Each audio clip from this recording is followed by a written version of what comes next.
cognitively, I know that I have to get my elbow back. I got to get some level of hip rotation, upper body rotation of the ball. I got to rotate my elbow up, over. So cognitively, I have to kind of know what I'm trying to do. Doesn't mean I'm going to do it, but I kind of have an end product in mind. Perceptual. What am I seeing on the court?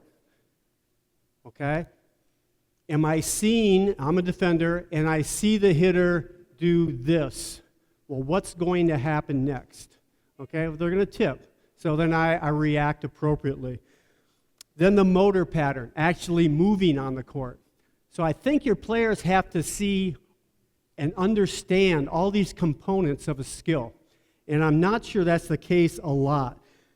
A couple things. I think, and this is me, I think the body tends to gravitate to whatever's easiest first. Okay? So as I'm watching younger players hit, how do they hit? They jump, if they use their arms to jump. They jump, and what do their arms do? They get in something like this, okay? Because that's the easiest thing to do. But what's a good arm swing? They get to about here, then the right arm comes back. They get in kind of this bow and arrow position. They get here. That's not natural. This is natural. This has to be taught. And if you look at the components of the game,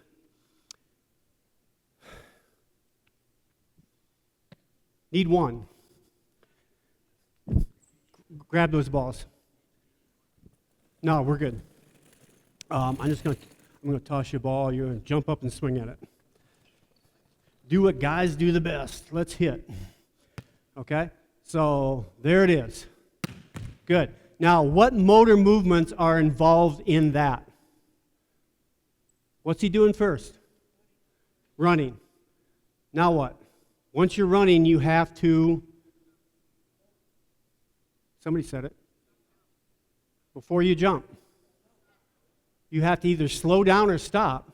Okay? Probably not stopping, but I'm transferring this to that. The whole time he's doing that, what are his eyes doing? They're tracking the ball to get his body and the ball meeting at the same place at the same time. So there's some tracking skills. What's his right arm doing? It's a throwing motion. Okay? So, and we'll take it a step farther. You're in the air. Yeah, so he's in the air, his arm's back, and he says, I want to hit a line shot. Well, how does he hit a line shot? Rotates his upper body, throwing motion with his arm. Now he's facing here. So he has to move in the air. Okay? Now he hits it. What's he have to do now? Land. Okay, good. So all these things are going on in a simple spike approach. And we're making the assumption, we, collective coaching body, that they can do this stuff naturally. Okay? Have you seen your players running around in a circle in warm-up? What makes you think they can run? I mean, it's like the whole elbows bent, lifting the knees up. So we have to teach them how to run correctly. How do we teach them how to move in the air? Like, come this way. I want you to jump facing me. While you're in the air, do a 90-degree turn and come straight down, nice and soft. Good. Go again. Now turn the other way. Yeah, you don't need to approach. Just stand and jump. Yeah. Good. Okay. Let's go 180. One way or the other. It doesn't matter. Good. How's he landing? Nice and soft or stiff as a board? Okay, there's eggs under your feet. Okay, 180, softly. Good. Do you hear the difference? Okay, and it's no wonder that so many kids are walking around with stress fractures and shin splints because we haven't taught them how to land. So we got to run, jump, throw, move in the air when I'm blocking. We talked about that a little bit today. All of these are motor patterns that we have to work with our players on. We were working a little bit on defense today, so it's like you're playing left back, and I'm the hitter. So the ball's hit to his left. He's got to shuffle to your left, stop, and I'm going to play the ball. So I'm shuffle stepping. Now, when I'm stopping, does he stop with his weight on the outside of his foot or the inside of his foot? As coaches, we got to kind of know what we want players to do, because they'll do what we ask, but we got to know what we want.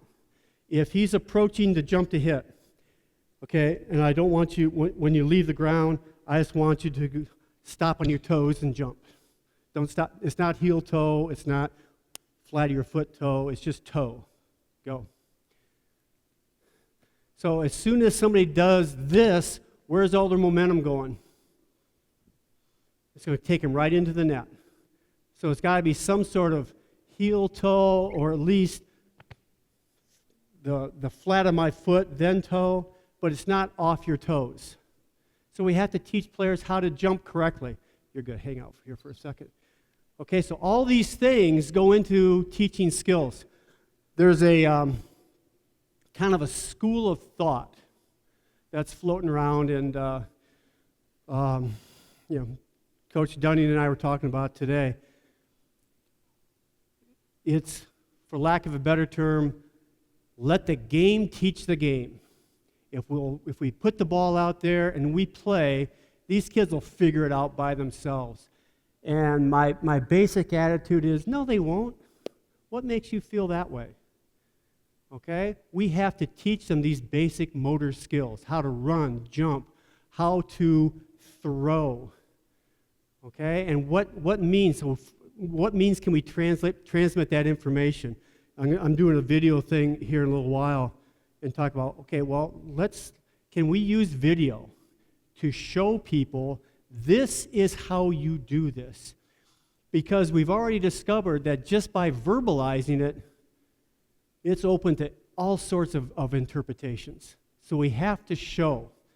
One of my mentors, as I was growing up through the volleyball ranks, Carl McGowan. I remember doing a camp with him, and I remember him to this day, he's scribbling out on the back of a napkin, here's how you teach players skill. And the very first thing was give them a visual model. Show them what you want as an end product. Then he called it OTR, opportunities to repeat. Show them a visual model again. More opportunities to repeat. And then he said the last thing was success. Okay, so I think in one way, shape, or form, we need to show our players, here's what I want you to look like. And then we need to put them in situations where they can work on it. Okay, so I think that's a pretty big deal. What questions do we have? Anything?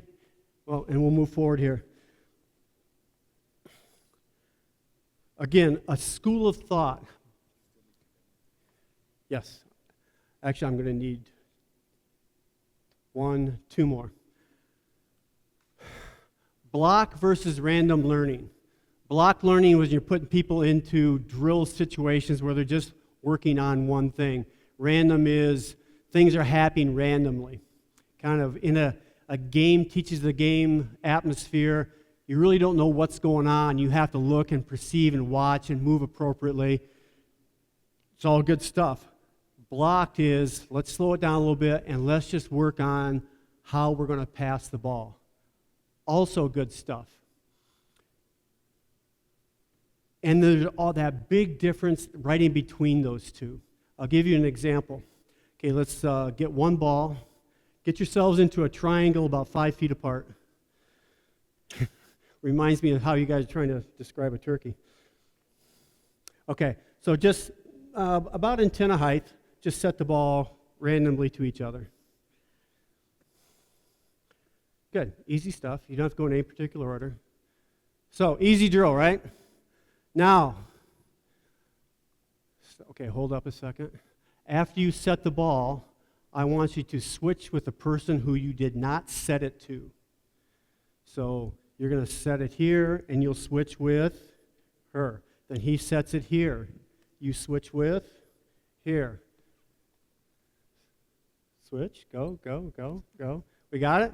So this was an easy drill a second ago. We'll see how we do.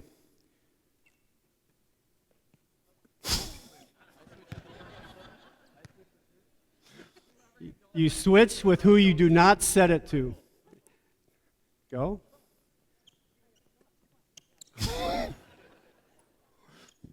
We'll give you one more shot here. Go.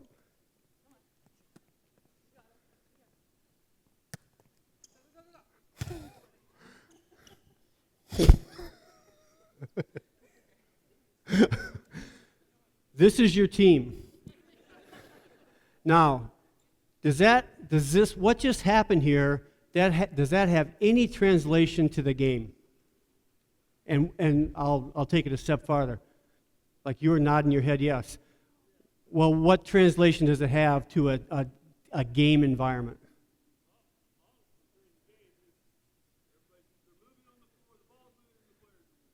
But what wasn't happening here? Nobody was talking. Okay? Geez, does that ever happen on the floor? So somebody come in here and go, well, wait, that's a waste of time. That's not game related. And I'm going, contraire. There's a skill. There's some movement. There's some thought. Like, where am I going to move? There's a communication component. None of those have any translation to the game. And I'm going, sure it does. Okay? We'll give it one more shot. And let's overemphasize do you know first names here? Okay, so everybody knows first names. Call out somebody's first name as part of the communication. Like TJ, switch. Okay, see if we can do a little bit better.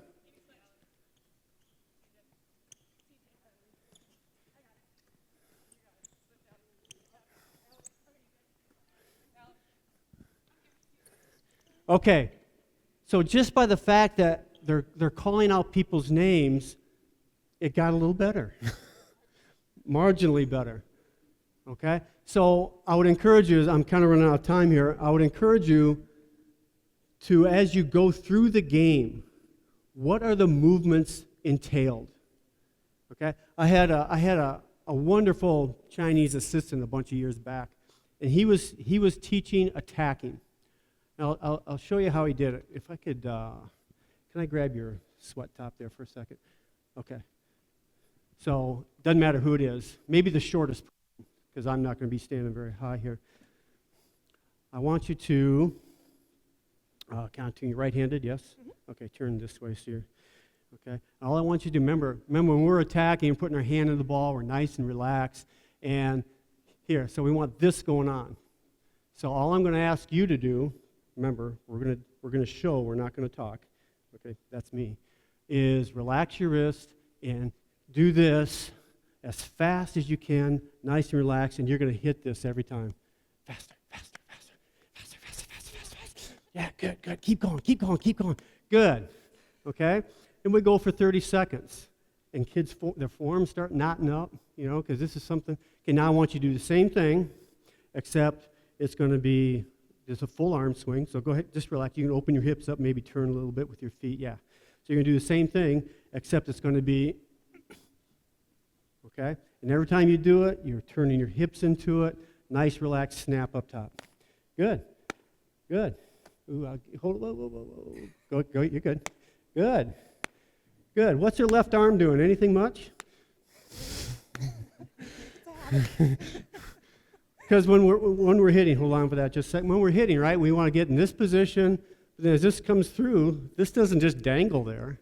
I mean, we're going to pull it to our midline, and she's getting some rotation, a little bit of flexion. So as your right arm comes through, you're going to pull your left arm to your belly button and snap up top. Good. Oh, that looks way better. Good. Taking the same thing. Ooh, where did I grab? Oops, I'm sorry. Where did I grab this from you? Okay. So you're going to do the same thing. I'm just going to toss you a ball. Don't jump. Just spin the ball over.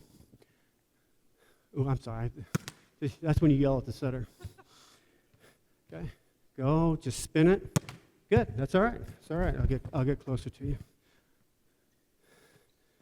Good, here we go. Good. Okay, now you're going to do the exact same thing, turn your hips a little bit more, and you're going to hit it towards that ball cart down the line. But you're going to face me, so you're going to face the ball. Just rotate as you're swinging. Ready? Good. Good. Oh, don't go anywhere yet. You're not done. Okay, grab this ball. Thank you. You're good. Relax your hand and just cup it and spin the ball back to you. Keep it going. Good. Good. Relax your hand, just right-handed. There you go. Keep it going. Keep it going. Good. Relax your hand. Relax your wrist. Just right hand, darling. Just right hand. Good. Now do the same thing overhead. Okay, just to yourself. Yeah, to yourself, so to speak. Here. Good. So, we had a really good left side hitter several years back at Ohio State. She was National Player of the Year, Stacy Gordon. And I asked her one time how she was taught to hit, because every time she put her hand on the ball, you heard this thud. It was never side spin or back spin or slap. It was boom.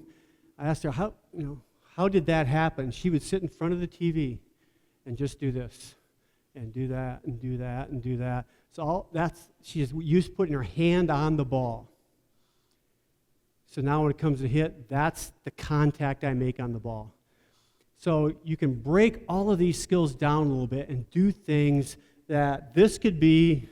Grab that ball, you're not done. Just keep doing what we were doing. Good, a little higher, get it above you, give yourself some time. This could be your warm-up. Your kids walk into the gym, here, both hands, here, there, and they're putting their hand on the ball, okay? Relax your wrist, yeah. Okay? So all of these things, it's supposed to be about motor learning. All of these things is what do the skills entail, what movements are involved, and how can I teach my kids those movements and then combine them into the random situation.